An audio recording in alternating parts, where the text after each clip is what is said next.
એક પુરુષ એક કામ 25 દિવસમાં કરે છે અને એક સ્ત્રી એક કામ 18 દિવસમાં કરે છે, તો બંને સાથે 10 દિવસમાં કામ કરે છે, તો કેટલા ભાગનું કામ બાકી રહેશે તે આપણને શોધવાનું છે. તો એક પુરુષ તો કે 10 દિવસમાં એ કેટલું કામ કરી શકશે એ આપણને શોધવાનું છે. તો કે એક કામ એ 25 દિવસમાં કરે છે, તો 10 દિવસમાં એ કેટલું કામ કરી શકશે, એટલે કે 10/25 અને આને આપણે 5 વડે ઉડાડીએ તો 2 અને અહીંયા 5, તો 2/5. તો હવે એક સ્ત્રી એ એક કામ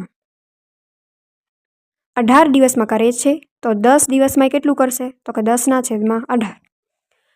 આને આપણે 2 વડે ઉડાડીએ, અહીંયા હશે 5 અને અહીંયા હશે 9, 5/9. તો બંને સાથે મળીને કામ કરે છે, એટલે કે આ બંનેનો સરવાળો આવશે 2/5, 5/9.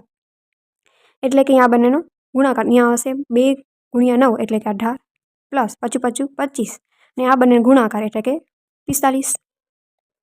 અહીંયા આપણે સરવાળો કરીએ તો કેટલો આવે, 43/45. આટલું એમણે ભેગું થઈને કામ કર્યું છે, પણ આપણને પૂછ્યું શું છે, કેટલું કામ બાકી છે આપણને શોધવાનું છે ને. એટલે કે 45 - 43 ભાગ્યા 45,